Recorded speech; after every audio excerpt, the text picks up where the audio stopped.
لوگوں نے کاروبار کیا مل کے. ایک بوڑھا شخص تھا اور ایک نوجوان تھا.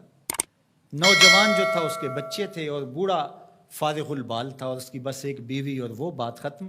آج کل تو جو معاشیات کے ماہرین ہیں وہ سبق یہ دیتے ہیں کہ کسی سے مل کے کاروبار نہ کرنا, تھوڑا کر لینا, مل کے نہ کرنا.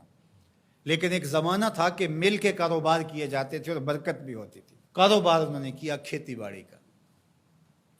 تو جب کھیتی پک گئی اور اناج کے ڈھیر لگ گئے تو اناج کو 2 برابر حصوں میں تقسیم کر لیا اور کہا کہ ایسا کرتے ہیں کہ ایک مرتبہ اپنے اناج سے کچھ گندم اٹھا کر کے آپ گھر پھینک آئیں اور میں یہاں پہرا دوں, اور پھر میری باری ہو میں پھینک آؤں اور آپ پہرا دیں. تو باری باری ہم یوں اپنا اپنا حصہ اپنے گھر تک منتقل کر دیں.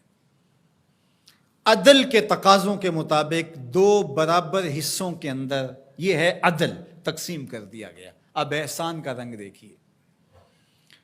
جب بوڑھا شخص گٹھڑی اٹھائے اپنے حصے کی گندم سے, غلے سے کچھ حصہ اٹھا کے گھر چھوڑنے گیا تو جوان نے سوچا میں تو جوان ہوں, میرا غلہ سال سے پہلے ختم بھی ہو جائے گا تو مزدوری کر کے بچوں کا پیٹ پال لوں گا, لیکن بوڑھا کیا کرے گا. اس نے اپنے حصے سے تھوڑا سا حصہ اس کی جانب اور کر دیا. یہ ہے احساس, یہ ہے احسان.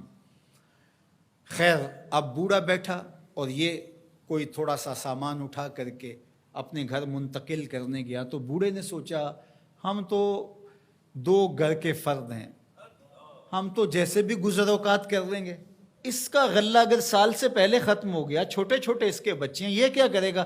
اس نے اپنے ڈھیر سے تھوڑا سا سرکا کے اس کی جانب کر دیا. اب ایک پھیرا وہ لے کے جاتا, ایک پھیرا یہ لے کے جاتا. جب وہ جاتا تو یہ اپنی جانب سے ادھر کر دیتا, جب وہ جاتا تو وہ اپنی جانب سے ادھر کر دیتا. دونوں کے گھر بھر گئے لیکن غلے کے ڈھیر بھی ختم نہیں ہوئے. یہ ہے احسان. پھر سوچنے لگے یہ ہو کیا رہا ہے, تو پھر راز کھلا کہ ہم یہ کرنے جا رہے ہیں.